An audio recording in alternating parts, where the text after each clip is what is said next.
en relación con el trabajo producido por la máquina térmica, les decía, en relación con la energía puesta en juego para desarrollar ese trabajo.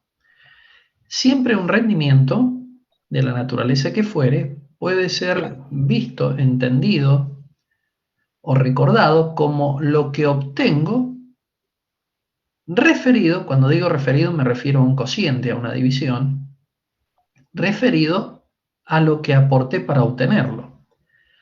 Es decir, nosotros tenemos que aportar la energía en forma de calor, energía en tránsito en forma de calor, Q, tantos paquetes de energía, para obtener un determinado trabajo. Pero la naturaleza nos enseña que el trabajo desarrollado, obtenido, lo que pretendemos, siempre es menor al aporte que necesitamos realizar. Por lo tanto, como el numerador es menor que el denominador, el rendimiento será un número, es adimensional, menor que 1. Es adimensional porque estoy dividiendo un numerador en unidades de energía respecto de un denominador en las mismas unidades, sea el sistema que sea. Entonces, decía, la naturaleza nos muestra que siempre obtenemos menor cantidad de lo que aportamos. Pongamos este concepto en números. Supongamos que aporto 1000 paquetes de energía y con el concepto paquetes de energía me independizo del sistema de unidades, no importan las unidades, 1000 paquetes de energía y obtengo, mediante un proceso, por ejemplo, industrial, solamente 500 paquetes de energía. Entonces, lo que obtengo, que es 500 respecto de lo que puse, que es 1000, eso me lleva a un cociente que vale 0,5. Eta, el rendimiento es 0,5, o sea, el 50%. Podríamos preguntarnos qué pasa con los otros 500 paquetes de energía que originalmente invertí. Lamentablemente, se transforman en otras formas de energía no utilizables o no recuperables en forma práctica por nosotros. Por ese motivo, el rendimiento es menor que 1. Bien.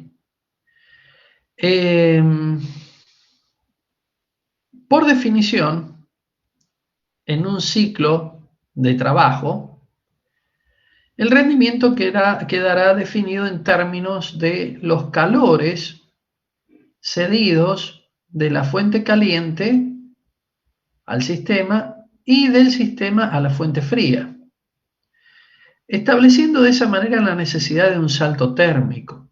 Si nosotros no tenemos una fuente caliente y una fuente fría, entiéndase, si no hay diferencias de temperatura, no tenemos la posibilidad de desarrollo de un ciclo.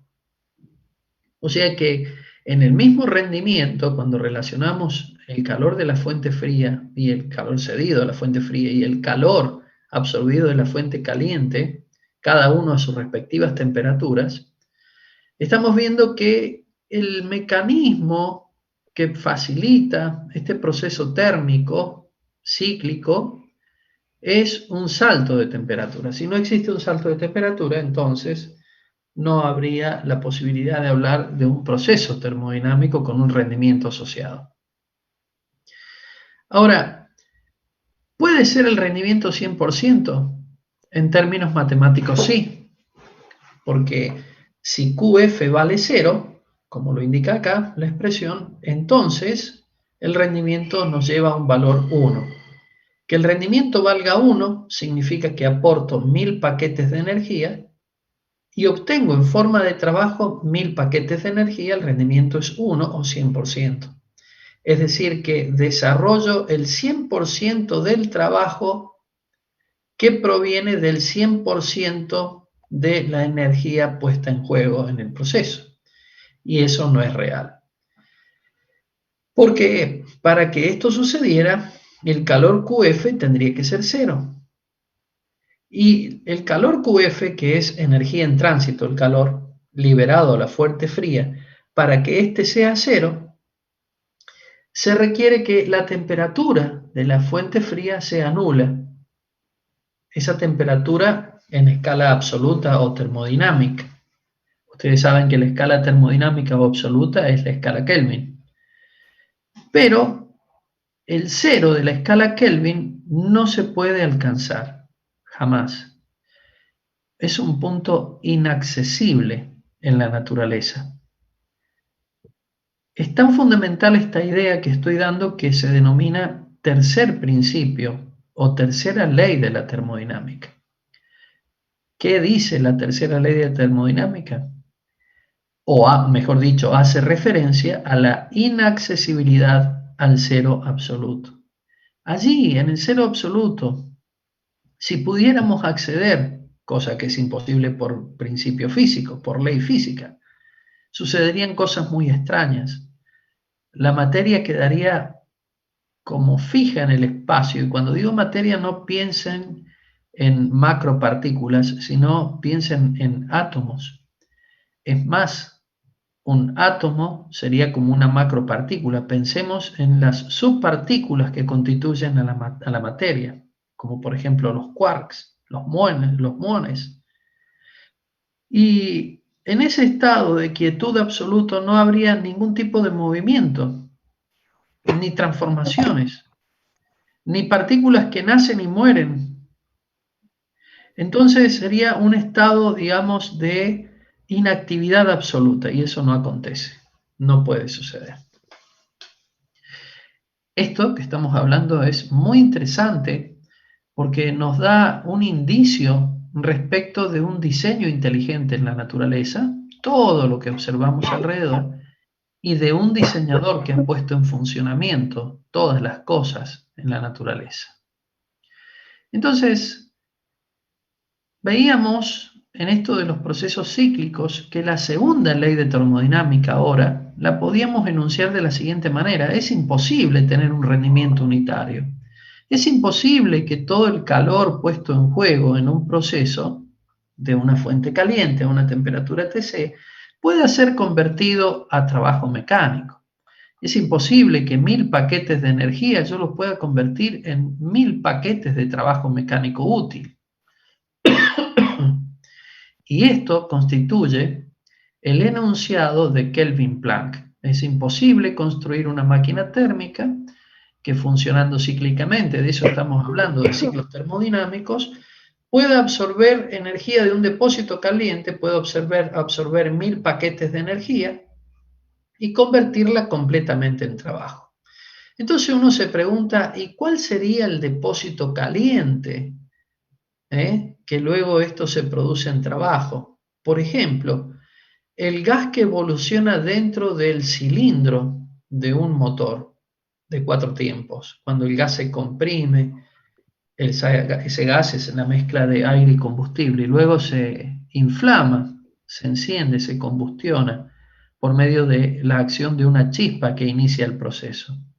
Bueno, el quemado rápido de ese gas, que no es una explosión, el quemado rápido de ese gas, tiene por fin liberar toda la energía química que posee el gas, esa mezcla aire-combustible. Esa energía química está contenida en esa cadena hidrocarburada, de allí el nombre hidrocarburo, porque son cadenas de átomos de carbono e hidrógeno unidos de alguna manera. Cuando estudien combustible verán que es muy amplio la cantidad de cadenas y los tipos de combustibles que se pueden obtener. Algunos con unas propiedades, otros con otras. Es un campo de la química propiamente dicho. Pero el oxígeno presente del aire viene a, de alguna manera, a jugar un rol decisivo en estas cadenas hidrocarburadas para permitir ese proceso químico de óxido-reducción, que eso básicamente es una combustión.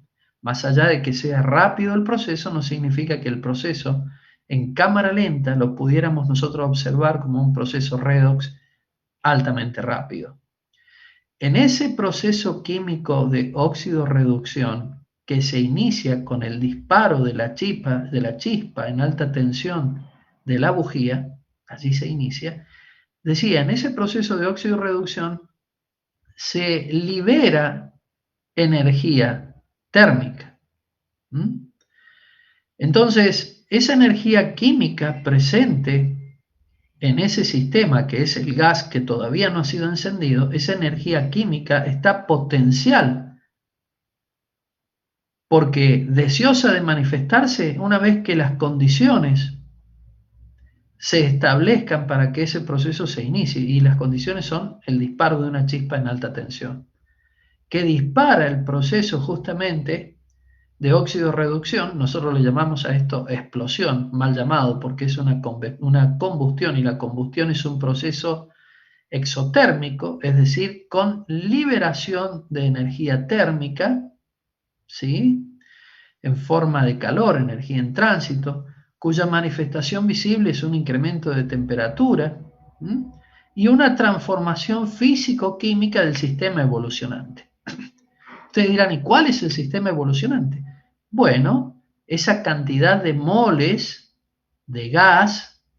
¿Cuál es el gas? Aire, combustible, que ha ingresado en el cilindro para producir, o mejor dicho, ser sometido a un proceso termodinámico cíclico. ¿Por qué cíclico? Porque el gas, escuchen esto, debe ingresar en el cilindro, allí ha iniciado el proceso cíclico por medio de un bombeo, se deben cerrar las paredes del cilindro para luego, paso número 2, comprimir el gas, paso número 1, ingresar, paso número 2, comprimirlo. Si yo no cierro el cilindro, no lo puedo comprimir. Una vez comprimido viene el paso número 3, disparamos una chispa con una bujía, que es una descarga eléctrica de alta tensión entre dos electrodos. Esa chispa, como indiqué antes, inicia un proceso redox dentro del cilindro, y ese proceso redox permite la liberación de esa energía potencial que está presente en el gas evolucionante en el cilindro. Ese sería el sistema, el gas. Ahora, esta liberación de energía en forma de calor, energía en tránsito, produce modificaciones de las coordenadas termodinámicas del recinto donde está confinado el gas. ¿Qué modificaciones? Aumenta la presión, aumenta la temperatura, y como el cilindro posee un pistón con posibilidad de moverse axialmente, entonces estas modificaciones de presiones, de temperaturas, produce a su vez una modificación de volumen, porque el pistón es obligado a desplazarse en el cilindro. Y aquí nosotros tenemos el desarrollo de trabajo mecánico, en el desplazamiento del pistón, gracias a la liberación de la energía química que poseía el combustible, mezclado con el oxígeno, en forma potencial.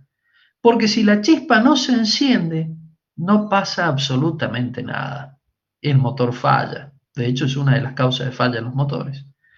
Ahora, admitiendo que la chispa se desarrolló, el proceso físico-químico dentro del cilindro, rápido por cierto, libera la energía química presente en el gas, y esa energía química presente en el gas, mediante el proceso de óxido-reducción, produce una modificación del estado mecánico del sistema. El émbolo no permanece en la posición superior comprimiendo el gas, sino que desciende, por decirlo de alguna manera, del punto muerto superior al inferior, produciendo una expansión, es decir, generando mayor volumen para que el gas pueda expandirse, y el gas busca continuamente expandirse, y de esa manera, digamos, empuja al pistón hacia abajo, hacia el punto muerto inferior, y ese empuje se logra gracias al incremento de presiones que se desarrollan muy súbitamente, pero no instantáneamente, dentro del cilindro, y allí, en ese desplazamiento del pistón,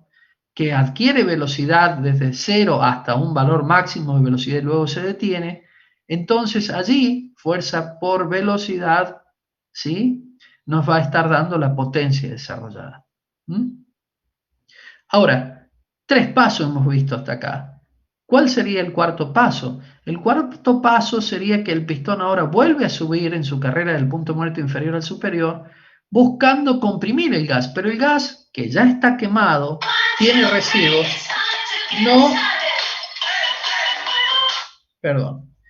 El gas que ya está quemado, tiene residuos, les decía, no se comprime porque en ese momento se produce la apertura de una parte del cilindro, la válvula de escape. Justamente esa válvula de escape, la palabra lo dice, su nombre lo indica, tiene la función de permitir la salida de los gases a la atmósfera. ¿Qué gases? Los gases que ahora están quemados, los residuos de la combustión. Entonces, allí se cumple la cuarta etapa del ciclo y por eso este ciclo de los motores térmicos, de las máquinas térmicas, en el caso de estar quemando, por ejemplo, nafta, se denomina ciclo Otto. Bien, todo este proceso que acabo de mencionar no se puede realizar en estas condiciones, es imposible, porque hay una parte del calor que nosotros extrajimos del proceso de combustión que no se convirtió en trabajo mecánico, hay una parte del calor que se liberó a la fuente fría. Pido 2 minutos, me muteo 2 minutos, ya continúo. Permiso, por favor.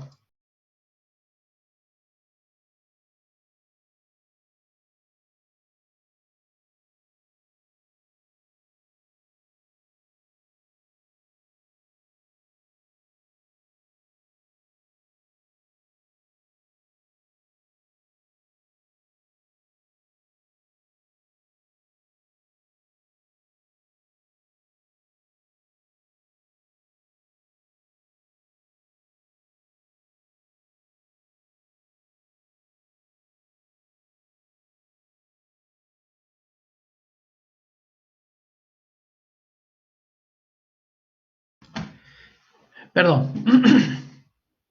Entonces, como verán, este proceso es irreversible. Ahora, ¿qué entendemos nosotros por un proceso que sea irreversible? Es imposible reconstituir esos gases quemados a una mezcla aire-combustible y es imposible separar el aire puro que ingresó en el motor del combustible que fue mezclado con este. Es imposible. En la naturaleza no observamos ese comportamiento en forma espontánea. En forma espontánea. Esto es importante hacerlo notar. En forma espontánea, la naturaleza nos indica que los procesos fluyen en un solo sentido. Por ejemplo, nosotros, como les dije el otro día, nacemos, envejecemos y observamos que lamentablemente la gente muere. Ese es un proceso irreversible. No hemos visto hasta acá el proceso inverso, salvo cuando Jesús caminó en esta tierra y resucitó a Lázaro. Allí la historia nos demuestra que el proceso irreversible es posible, pero está fuera del alcance de lo que estamos viendo en este momento en la materia. Pero sí hago la aclaración. O sea, los procesos irreversibles, desde mi humilde punto de vista, sí existen. Pero acotando el estudio a lo que a nosotros nos compete en el ámbito de la ingeniería, decimos que los procesos irreversibles no existen. Y sobre el final de la clase de hoy vamos a mostrar la posibilidad de que eso suceda. Por lo tanto, esto es muy importante lo que estoy diciendo, porque alguien podría decir, uy, el profe habló que hace 2000 años Jesús resucitó a alguien que estaba muerto hacía más de 4 días. Y a ver, esto es física, no ese tipo de mitología. Pero lo que antaño parecía un mito, hoy es una posibilidad real, fuera del alcance del hombre, pero real al fin. Ya se los voy a mostrar enseguida. Seguramente lo han leído en la nota que les pasé. Aquí vemos que estos procesos reversibles, que son una idealización, como les expreso aquí, los podemos ver en múltiples, pero múltiples ejemplos. Solo cité 4 ejemplos aquí. Y me interesa el número 1, que dice que si dos objetos a diferente temperatura, todo lo que hemos venido hablando desde el principio de la clase, se ponen en contacto térmico, y resalto esto, cuando nosotros decimos contacto térmico, no implica la cercanía de los cuerpos ni el contacto físico de los cuerpos. Miren, les doy un ejemplo. La Tierra está en contacto térmico con el Sol y sin embargo, tenemos una distancia media entre el centro de la Tierra y el centro del Sol de aproximadamente 150 millones de kilómetros. Es decir, no hay un contacto físico entre la Tierra y el Sol. De hecho, hay una separación y es una separación sumamente amplia, pero están en contacto térmico porque el Sol nos transfiere su energía en forma de radiación. Entonces, el contacto térmico, que creo que ya lo he aclarado en otra oportunidad, implica la posibilidad que dos objetos que estén a diferentes temperaturas, y vaya si el Sol está a mayor temperatura que la Tierra, digo, ese contacto térmico implica que estos cuerpos puedan realizar un intercambio de energía. Ahora, escuchen esto. Yo no he visto que la Tierra irradie energía hacia el Sol. A la inversa sí es posible. Es decir, el cuerpo de mayor temperatura cede energía al cuerpo de menor temperatura, que en este caso es la Tierra. O sea que la energía fluye en un solo sentido. Y esto es un proceso irreversible, porque vuelvo a insistir, no vemos que parte del calor que recibe la Tierra se lo pueda reintegrar, devolver o reversiblemente marcha atrás, regresar al Sol, ¿no? Como digo, cuando digo marcha atrás me refiero a un proceso inverso, regresar al Sol. No se observa, nunca se observa que fluya del objeto más frío, que fluya el calor de la Tierra hacia el Sol, el objeto más caliente. Y este concepto es el que me interesa recalcar en esta mañana. Sobre el final de la clase lo vamos a ver que se desafía este concepto de irreversibilidad en el campo de la física. Entonces, al desafiarse este concepto de irreversibilidad en el campo de la física, cabe perfectamente la posibilidad, es absolutamente factible que el relato bíblico sea más que un mito, una realidad plausible. Bueno, el segundo ejemplo es interesante, una pelota que se deja caer al suelo y rebota varias veces. Es interesante desde este punto de vista. Nos dice el ejemplo que se queda quieta en el suelo luego de rebotar muchas veces, pero no hemos visto, y esta es la parte que quiero resaltar, no hemos visto nunca que una pelota estando quieta en el suelo, eventualmente, en forma natural, vaya a saber por qué causa, y esto es lo que quería decir, tome energía interna del suelo, y acá me faltó escribir otra parte, y parte de su energía interna y comience a rebotar por sí sola como era segundos atrás. A ver, ¿qué es lo que quiero remarcar? Muchas veces nosotros nos preguntamos, tenemos un cuerpo de masa m a determinada altura que posee, por cierto, energía potencial gravitacional, física 1. Dejamos caer esa masa de esa cierta altura y la masa, a medida que va perdiendo altura, va ganando velocidad. Sabemos que una parte de la energía potencial se pierde por fricción aerodinámica con la atmósfera, pero es una pequeña parte.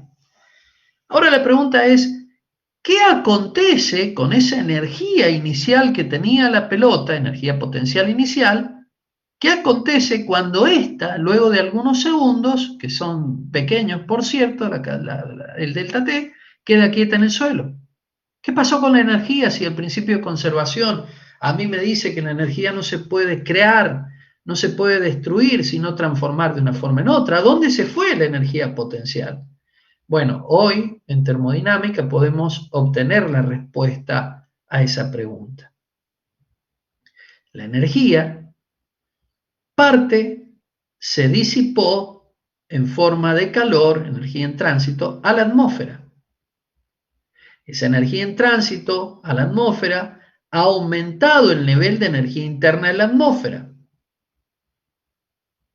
¿Qué es la energía interna en la atmósfera?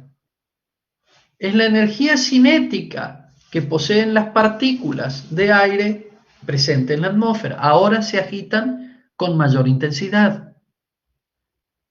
Y uno dice, pero eso no se puede medir, profe. Claro, no se puede medir porque es tan vasta nuestra atmósfera respecto del proceso físico que estoy narrando que el salto térmico asociado a esa variación de energía interna es imperceptible. Pero que sea imperceptible, que yo no lo pueda medir, no significa que no exista. Recuerden esto, la energía interna es una función de estado. Depende de la temperatura, ya lo hemos demostrado. Por lo tanto, habría un incremento de temperatura imperceptible por nuestros instrumentos, pero que existe. Atento que se ha modificado la energía interna de la atmósfera. ¿Por qué? Porque existió durante la caída fricción aerodinámica entre la pelota y el gas, en este caso la atmósfera, donde la pelota se mueve en su caída. Pero no toda la energía potencial se fue a la atmósfera. Parte de esa energía potencial se transformó en cinética. De hecho, antes de golpear el suelo, un instante antes de golpear el suelo, muy cerca del suelo, la pelota posee una determinada velocidad, que elevado al cuadrado multiplicado por su masa y partido en 2 nos da la energía cinética. Pero esa energía cinética, una vez que la pelota queda quieta, ¿dónde se fue? Provenía de parte de la energía potencial. ¿Dónde se fue? Esa energía cinética se transformó en energía interna del material que constituye esa pelota. Una pelota de tenis, una pelota de ping-pong. Y otra parte de esa energía cinética, no importa los porcentuales, estoy hablando en términos cualitativos, descriptivos, otra parte de esa energía cinética se transformó en energía interna del suelo, donde rebotó la pelota. O sea que el estado vibracional de las partículas que constituyen la pelota se ha modificado respecto del que tenía antes de su caída, porque aumentó su energía interna. ¿Y qué quiero decir con que el estado vibracional se ha modificado? Ha aumentado la energía cinética molecular de aquellas partículas que constituyen a la pelota. Ha aumentado también la energía interna vibracional de las partículas del suelo que constituye digamos, el vínculo donde la pelota impactó. Y aquí acontece otro fenómeno extraño de la termodinámica. Pero esa energía interna que se incrementa, los cuerpos, presten atención que es la primera vez que lo voy a decir, los cuerpos siempre tienden a un estado de menor energía. Por lo tanto, la pelota que ha incrementado su energía interna tiende por naturaleza a disminuirla hasta un estado de equilibrio en el que se encontraba antes del impacto. ¿Y a dónde se va esa energía? De nuevo a la atmósfera. ¿Y la del suelo? De nuevo a la atmósfera. Entonces, en definitiva, en un movimiento tan sencillo como una pelota que cae de una cierta altura y hace impacto en el suelo, hay una modificación de todo el entorno, atento que la energía fluye como proceso en sí, y esa energía que es un ente, usamos la palabra ente cuando no podemos definir y tenemos limitaciones en nuestros conceptos, es un ente que fluye y transforma todo. No solo el aire circundante cuando caía la pelota, sino la pelota en sí misma y el suelo donde ésta impactó, y de la pelota y del suelo liberan energía interna a la atmósfera. Es decir, hay un proceso, como yo les cuento, de actualización. Entonces la energía es ese ente que permite esa actualización. No yéndonos más del tema que nos ocupa hoy, entonces conviene acá decirle lo siguiente: nunca se ha visto que una pelota en el suelo tome energía interna del suelo, tome energía interna de la atmósfera, que fue una parte de la que ella liberó, la incorpore a sí misma y comience a rebotar por sí sola. Todos los procesos mencionados que se producen en forma espontánea o en forma natural tienen una sola dirección. Esta sola dirección se denomina flecha termodinámica. Son procesos irreversibles. Entonces, cuando ustedes escuchen hablar de flecha termodinámica, este concepto, flecha termodinámica, hace referencia, como si fuera un vector, a un solo sentido de los procesos en la naturaleza. Una persona nace, crece, se reproduce, muere. Eso se observa en la naturaleza y eso es la dirección de los procesos naturales irreversibles. Ahora, puede suceder un proceso que se realice muy lentamente. De modo que entre un estado y otro de ese proceso, si no, no habría proceso. Tiene que haber un estado de actualización, un cambio de estado, una energía fluyendo, una energía involucrada. Puede suceder, les decía, que sea muy, muy lento, de modo que las variables macroscópicas que definen el proceso termodinámico, presión, volumen, temperatura, e inclusive las variables macroscópicas mecánicas como cambios de posición, velocidades, aceleración, estoy hablando de mecánica clásica, puede suceder que sean muy, muy, muy, pero muy lentos, al punto que es imperceptible los cambios en estos parámetros termodinámicos. Y cuando digo termodinámicos, no solamente incluyo presión, volumen y temperatura, sino que incluyo también la descripción de procesos de la mecánica clásica, de dinámica y cinemática. Entonces, esos procesos se pueden considerar como reversibles si son muy, muy lentos. ¿Por qué? Porque entre un paso y el próximo del proceso, la variabilidad o la variación que se observa entre las variables, lógicamente termodinámicas, son muy, muy pequeñas. Pero, a ver, este proceso, escuchen bien, lo puedo considerar como si fuera reversible. Es una idealización, pero no lo es. Ustedes me dirán, denme un ejemplo. Bueno, a ver, la geología, la geología establece procesos tectónicos, por ejemplo, muy lentos en el tiempo. No estoy de acuerdo con algunos de ellos, pero bueno, eso es tema de otra discusión. Muy lentos en el tiempo. Bueno, allí tendríamos un proceso que parece ser reversible, pero no lo es, porque las transformaciones en la naturaleza nos muestran que por más que el tiempo sea excesivamente largo, pongan ustedes el tiempo que quieran, esos procesos son irreversibles. Ahora, en escalas humanas, en el ámbito de las aplicaciones de ingenieriles, nosotros podríamos pensar a esos procesos como reversibles por cuanto son muy lentos y muy cerca un estado de otro del equilibrio. Y llegamos así a una idealización, suponer como, porque acuérdense que nosotros estábamos hablando de un sistema que evoluciona dentro de un cilindro. Suponer un gas ideal, no tiene viscosidad, no existe en la naturaleza, en mi mente solamente, que evoluciona dentro de un cilindro cuyas paredes son aislantes, es decir, ese cilindro no puede absorber calor ni liberar calor por sus paredes. Totalmente ideal, no hay material que cumpla esa condición. Y un pistón que pueda ser aislante y al mismo tiempo conductor. Peor desafío. O a lo sumo un pistón aislante y un pistón conductor. Dos pistones. Que nos implica un desafío mecánico. Tenemos que sacar uno y en un instante colocar el otro sin pérdida de gas. Otro desafío. Totalmente ideal la experiencia que voy a contar ahora.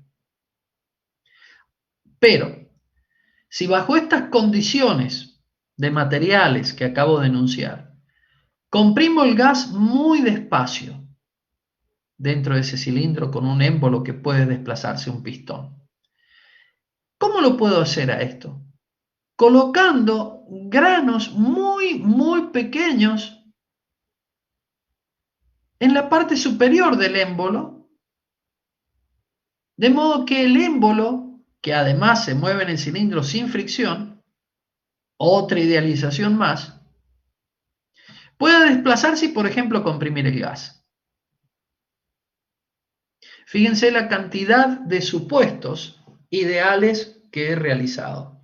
Cuando digo supuestos ideales, me refiero a que no son desarrollables en forma absolutamente práctica. No hay materiales aislantes, no hay desplazamiento de un material con respecto al otro sin fricción, no hay materiales perfectamente conductores, no existen materiales perfectamente aislantes. Todas idealizaciones. Ahora, aquí radica la genialidad de gente que estuvo antes con nosotros, como Sadi Carnot. que sin teléfono, sin computadora, sin 5G ni nada de eso, pudo establecer lo que vamos a ver en este momento. Admirables esas mentes realmente. Ahora, las coordenadas termodinámicas, presión, volumen y temperatura, en cada momento quedan perfectamente definidas porque es tan lento el proceso que prácticamente no cambian y los cambios son imperceptibles. Si son imperceptibles, el proceso es reversible en cuanto pasa de un estado de equilibrio a otro estado de equilibrio. Ahora, ¿qué implicaría que este proceso sea reversible? Yo diría que es cuasi reversible, pero ¿qué implicaría? Implicaría que yo retiro el grano de arena que he colocado, cosa que es absolutamente difícil e imposible de realizar, sino solamente en forma ideal, y el gas regresa en forma espontánea y natural a las condiciones de presión, volumen y temperatura que tenía antes que yo colocara el grano de arena. Esa modificación de las variables termodinámicas es muy pequeña, pero tiene que regresar. Todo grano añadido representa entonces un cambio muy pequeño en el estado de equilibrio y el proceso en esas condiciones se puede considerar como reversible. Ahora, Carnot descubrió y estableció lo siguiente: poder formular una entelequia, es decir, una máquina teórica que existe en nuestra mente. Y demostró Sadi Carnot que una máquina térmica, de eso estamos hablando si empezamos la clase de hoy, que funcione reversiblemente en las condiciones que recién les contaba, entre dos depósitos térmicos, es decir, entre un salto térmico, es la máquina más eficiente posible. O sea, pregunta de examen: ¿cuál es la máquina más eficiente posible? Aquella que funcione reversiblemente entre dos depósitos a diferente temperatura. ¿Cuál es la máquina más eficiente posible? Aquella que funcione reversiblemente. Como digo que debe funcionar reversiblemente, pues esta máquina no existe. Es ideal. Ahora, lo importante es que esta máquina ideal establece un límite a la eficiencia que cualquier máquina real que nosotros podemos construir en el ámbito industrial. Digo, esa máquina establece un límite superior a la eficiencia, porque la máquina ideal de Carnot es la que produce la mayor eficiencia. Todas las que nosotros podemos construir en términos reales no se acercan a esa eficiencia. ¿Por qué motivo? Respuesta: porque nuestras máquinas reales, nuestros motores, funcionan en forma irreversible. Cíclica, pero irreversible. Ahora, cuidado con este concepto. Aquí dice que la máquina térmica ideal establece un límite superior a la eficiencia. No está diciendo que la eficiencia sea del 100%, chicos. No. Porque uno dice, a ver, muy importante esta pregunta de examen: si la máquina de Carnot es la más eficiente posible de construir, uno se ve tentado a decir que la máquina de Carnot, por ser ideal, tiene eficiencia del 100%, rendimiento 1. No está diciendo eso el concepto. Está diciendo que la máquina térmica ideal, esta máquina de Carnot, que es la más eficiente de todas, tan eficiente que no se puede construir porque es ideal, está en nuestra mente nada más, está diciendo que establece un límite superior a la eficiencia. No está diciendo que establece un rendimiento del 100%, sino un límite superior. ¿De qué va a depender ese límite superior? Va a depender, creo que estaba más atrás.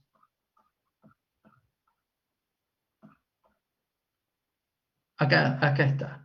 Va a depender de la temperatura, si bien acá no está, pero lo vamos a ver enseguida. Va a depender de la temperatura de la fuente fría y de la temperatura del depósito caliente.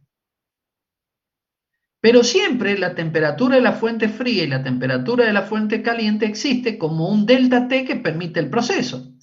Y nunca la temperatura de la fuente fría puede ser cero porque el tercer principio de termodinámica lo impide. Por lo tanto, jamás esta puede ser 100%. Tiene un límite superior, pero no vale 1 o no es un rendimiento del 100%. Ahora, nosotros tenemos una sustancia de trabajo que evoluciona dentro de ese cilindro según un ciclo que vamos a denominar ciclo de Carnot. Como el tiempo se nos está yendo, voy a explicar directamente en el gráfico el ciclo de Carnot. El ciclo de Carnot se desarrolla entre dos adiabáticas, perdón, entre dos isotérmicas a la temperatura TC, temperatura de la fuente caliente, y temperatura de la fuente fría. La primera parte del ciclo es una expansión, aumento de volumen, del volumen A hasta el volumen B, pero a temperatura constante. Hay una disminución de presión porque hay una expansión a temperatura constante. Sigue la disminución de presión hasta el punto C, pero cambiando ahora las condiciones termodinámicas porque en B la expansión se realiza adiabáticamente. Ustedes me dirán, ¿y cómo puede ser eso? Bueno, aquí hay una expansión isotérmica donde las paredes del cilindro siempre son adiabáticas, pero la pared del émbolo del pistón permite el flujo de energía a través de él, o sea, permite el flujo de calor, energía en tránsito. Ahora, entre el punto B y el punto C, en B, y acá viene la idealización tremenda, la más terrible de todas, en B, instantáneamente cambiamos ese pistón conductor que permite entrar el calor QC por un pistón adiabático que no permite ni entrada ni salida de calor. Eso mecánicamente no se puede realizar, ni hasta mentalmente es difícil de entender. Por eso la máquina de Carnot es ideal. No puedo tener un pistón aquí conductor que en el punto B, en un instante, que de hecho Einstein dice que un instante no existe de un cuanto proceso que se pueda realizar, yo puedo intercambiar en un instante un pistón conductor por un pistón adiabático, por un pistón no conductor. No se puede. Pero bueno, lo aceptamos como si se pudiera. Ahora, la expansión se realiza de B hasta C, pero sin entrada ni salida de calor. Fíjense que esta flecha no hay entrada ni salida de calor, porque el proceso es adiabático. Si el proceso es adiabático y no permite flujo de calor, entonces, aplicando el primer principio de termodinámica, delta U igual a paréntesis Q menos paréntesis W, Q es cero, porque lo estoy aceptando como adiabático. ¿Qué me está diciendo esto, chicos? Que esta expansión para pasar del volumen B al volumen C solo es posible, una expansión solo es posible con un desarrollo de trabajo. Y ustedes me dirán, ¿y cómo? ¿Dónde está el trabajo? Y querido, mirá, la presión en B y la presión en C son diferentes, hay un delta P y la presión es fuerza por unidad de área actuando en el pistón. Entonces, fuerza por distancia, desplazamiento volumétrico de B sub B a B sub C, eso te da trabajo, allí está el trabajo mecánico. Pero ¿cómo se desarrolla el trabajo mecánico? A expensas de una disminución de la energía interna. ¿Por qué sé eso? Porque en una expansión de B a C, el trabajo, lo que está dentro del paréntesis, es positivo. Y este signo menos proviene del enunciado matemático de la primera ley. Por lo tanto, delta U es igual a menos cierta cantidad de joule. ¿Y qué significa que este signo menos? Que delta U, UF menos UI, UF es menor en minuendo que el sustraendo UI, la energía interna inicial.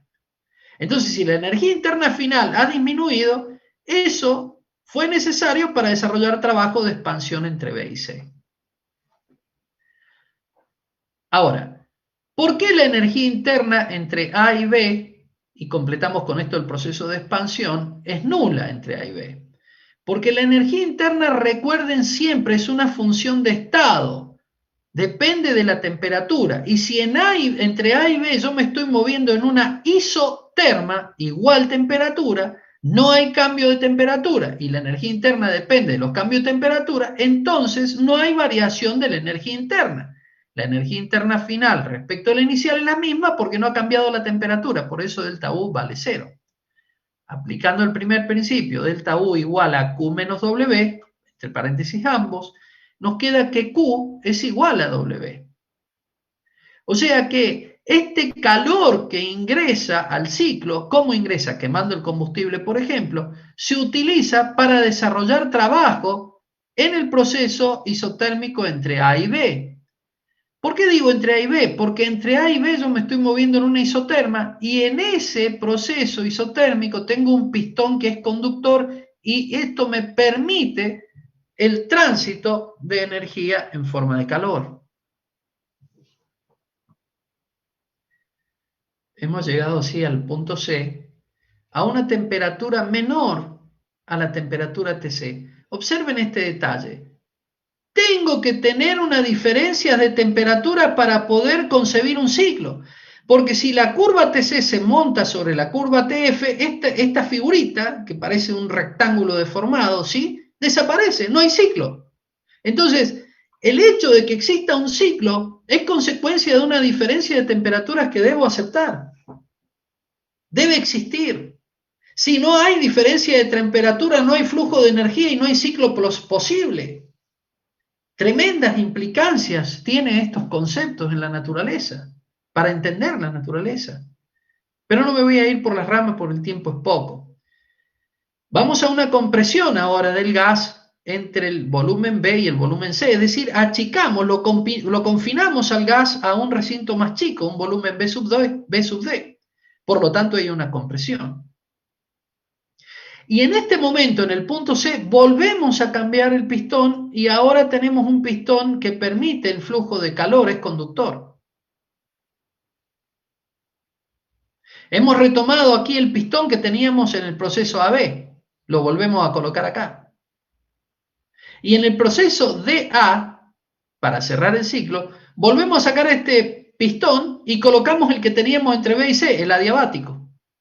O sea que entre A y B tengo un pistón conductor, entre C y D tengo el mismo pistón, que ahora lo vuelvo a colocar, entre B y C tengo el pistón adiabático, que lo reemplacé por el que tenía entre A y B, y entre D y A vuelvo a recuperar el pistón que tenía entre B y C. Lo que estoy diciendo está todo escrito, se lo escribí allí en la hoja un poquito más cortito. Entonces, en este proceso isotérmico de compresión, como es isotérmico, no hay variación de energía interna, porque la energía interna es una función de la temperatura y esta permanece constante entre C y D al valor TF. Por lo tanto, escuchen esto, para que la temperatura permanezca constante, siendo que lo estoy comprimiendo el gas, es necesario liberar calor. Porque como yo estoy realizando trabajo de compresión, si no liberara calor, aumentaría la temperatura y la energía interna no sería cero. Perdón, me rectifico. La variación de energía interna no sería cero. La energía interna no es cero. Perdón, me rectifico, grave error. La variación de energía interna no sería cero. Es decir, no habría la posibilidad de que la energía interna permaneciera constante, porque esta es función de la temperatura. Entonces, si yo estoy realizando trabajo de compresión, debo liberar calor para que la temperatura permanezca constante y como la energía interna es función de la temperatura, no hay delta, no hay cambio de energía interna. Llego al punto D, intercambio este pistón conductor que permite el flujo o salida de calor QF a la temperatura TF, menor que TC, fíjense, menor que TC, y acá intercambio los pistones. Ahora pongo el pistón que es no conductor, un pistón adiabático. Lógicamente, sigo el proceso de compresión, porque paso del volumen D a un volumen, fíjese, no lo puse acá, pero un volumen B sub A más chiquito. Pero esta compresión, chicos, como no hay posibilidad que salga calor, ¿qué pasa al comprimir? Aumenta el estado de energía cinética molecular dentro del recinto. Y la energía cinética molecular está asociada con la temperatura. ¿Se acuerdan cuando estudiamos teoría cinética de los gases? Una introducción muy pequeña. Entonces, al aumentar la energía cinética molecular, se incrementa la temperatura. ¿Por qué? Porque estoy comprimiendo del punto D al punto A. Llegamos al punto A, que era el punto de inicio del ciclo. El área comprendida entre las dos isotérmicas y las dos adiabáticas mencionadas, el área, representa el trabajo desarrollado durante el ciclo. ¿Cuál fue la genialidad de Carnot? Demostrar que la relación del calor que se cedió respecto del calor que se desarrolló en la fuente caliente estaba en relación directa con las temperaturas de ambos procesos. Entonces, como el rendimiento era 1 menos QF sobre QC, reemplazamos por TF sobre TC. Y acá viene la demostración de lo que yo decía recién. Si bien la máquina es ideal, no significa que la máquina tenga 100% de eficiencia, chicos. La máquina tendrá un eta que va a depender del valor de la temperatura de los gases de escape o de la temperatura del calor cedido a la fuente fría respecto de la temperatura del calor que evolucionó en la fuente caliente. Sería eta 100% si TF fuera cero, pero hemos visto que el tercer principio de termodinámica me impide esa posibilidad. Por lo tanto, una máquina térmica puede tener un rendimiento, ustedes lo han visto con el ingeniero Pavón, creo que hay un ejercicio en la guía que muestra que las temperaturas de la fuente fría y caliente son tales, ustedes calculen y creo que el rendimiento da el 55%, 45%, no me acuerdo. Entonces ustedes me dirán, bueno, pero a ver, profe, ¿qué rendimiento tiene una máquina térmica real, un motor real? Y le voy a responder que es muy variable el rendimiento porque no todos los motores son iguales. Bueno, sí, pero no me dijo nada. A ver, deme un número. Bueno, chicos, un motor puede tener un rendimiento de alrededor del 20, 25%, 30% como mucho. Pongamos que tiene un 30% un motor de auto. Significa que un motor de auto, por más tecnología que tiene, una Ferrari, un Lamborghini, un Mercedes, un Volvo, las marcas ultra top y recontra cara que ustedes quieren, son una porquería en definitiva. Porque toman 1000 paquetes de energía y en el mejor de los casos te producen trabajo mecánico para desplazarte y andar rápido escuchando música, 30 paquetes de energía. Pero tenés 70 paquetes de energía de los 100 que lo liberás a la atmósfera para generar efecto invernadero. Ahora, ¿qué otra conclusión nos dice Carnot respecto a esta máquina ideal? Interesantísima. No importa cómo vos la construyes a esa máquina, de hecho no la podés construir, es ideal. Pero todas las máquinas que funcionaran a las mismas temperaturas TF y TC tienen el mismo rendimiento térmico. No depende de la arquitectura de la máquina, depende de la relación de temperaturas.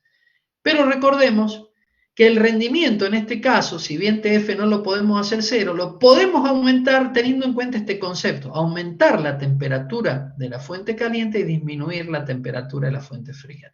Esto no lo podemos hacer, digamos, no podemos actuar sobre esto porque la temperatura desarrollada cuando nosotros quemamos una mezcla aire-combustible, pues será la temperatura propia del proceso físico-químico desarrollado y limitado por la quema de un hidrocarburo. Punto. En eso no vamos a poder actuar.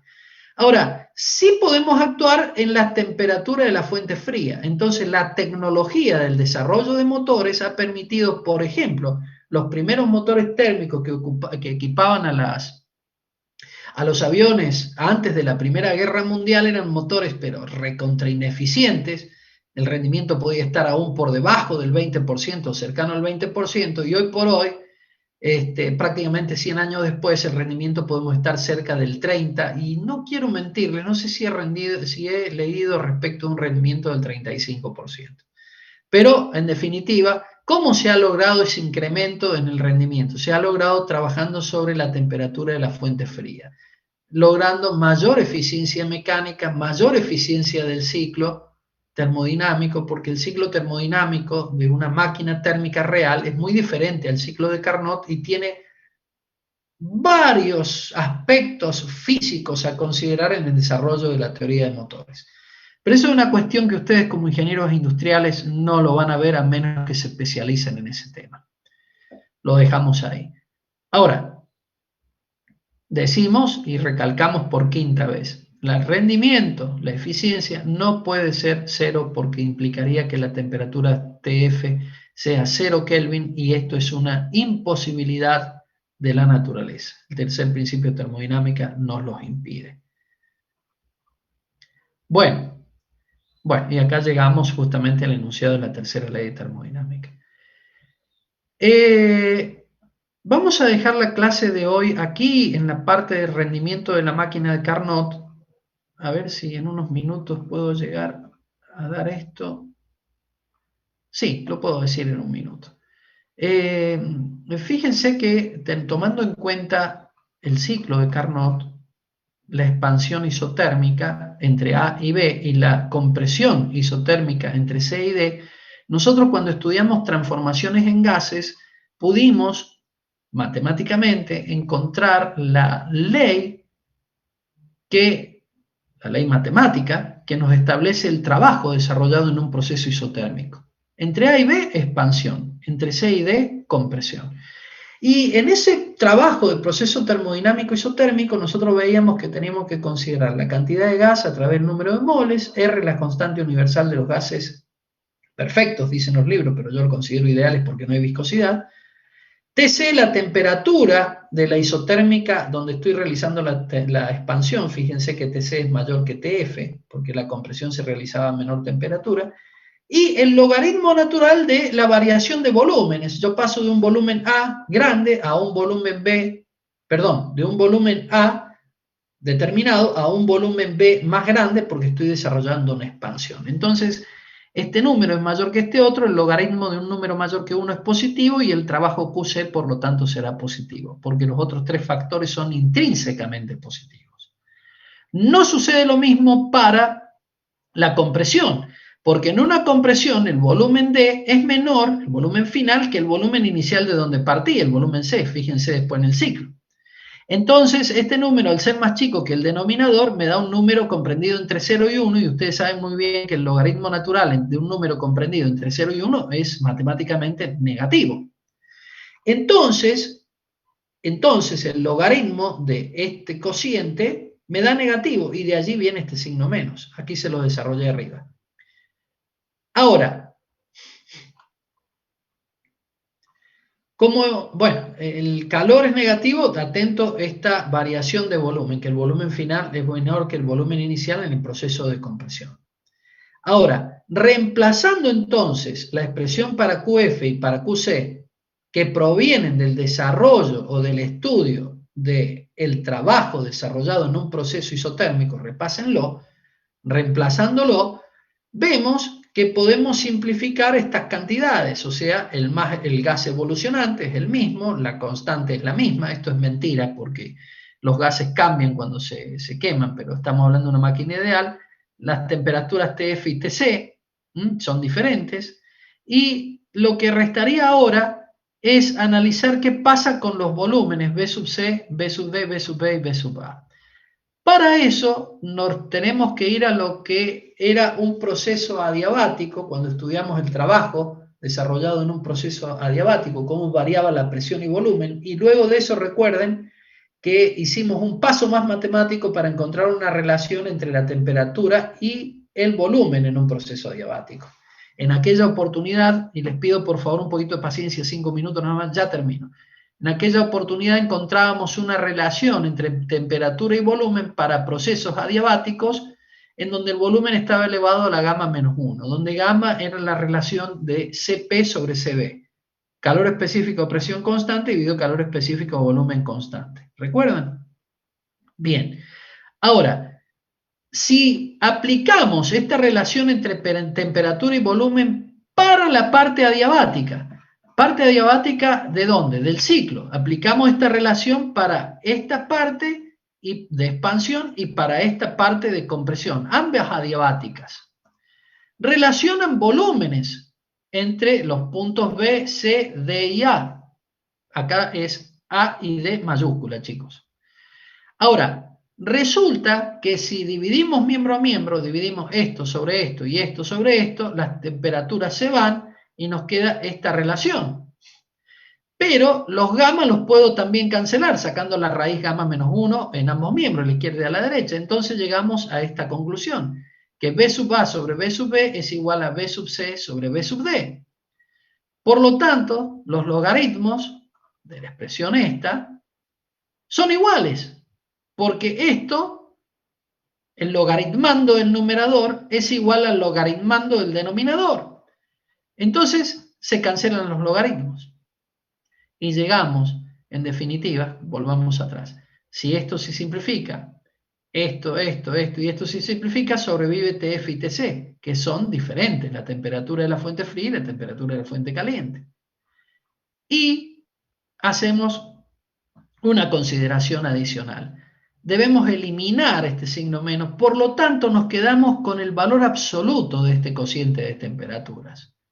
para poder llevar este cociente de temperatura en valor absoluto a la expresión del rendimiento, porque si no este signo menos interactuaría con este u otro y miren lo que pasaría.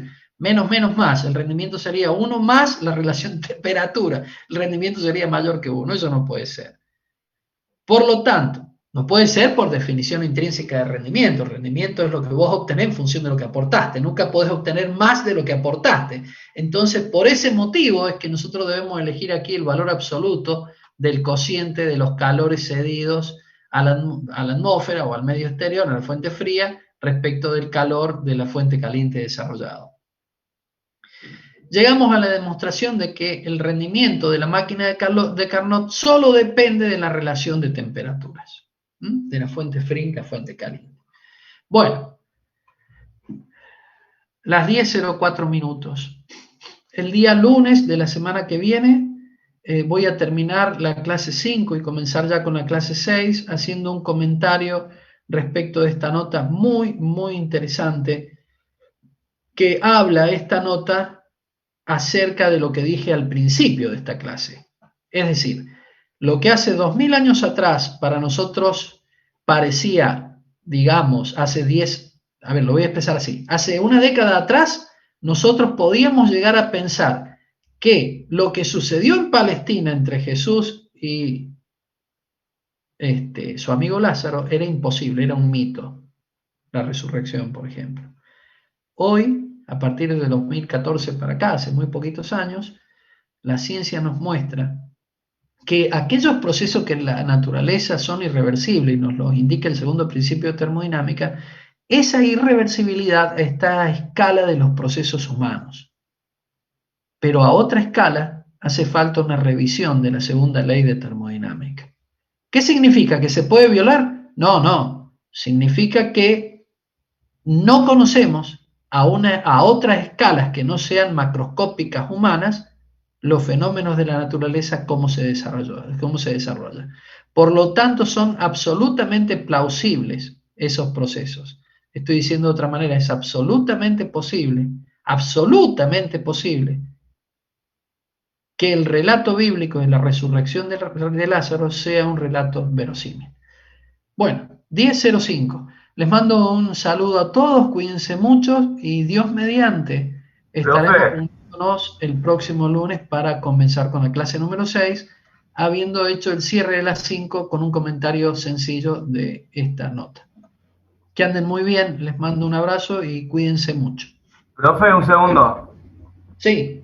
Quería preguntarle más o menos si tenía idea de cuándo iba a ser la fecha del parcial. Estaban preguntando por el grupo y nadie sabía. No lo hablé con Jorge Pavón, lo tengo que hablar con él, pero te comento algo, yo trabajo de una manera, trabajo en equipo. Entonces vayan preguntándole a Jorge cuándo vamos a hacer esa fecha. Habíamos dicho con Jorge que podía ser una semana antes de irnos de vacaciones, o puede ser una semana después de la primera semana después de regresar.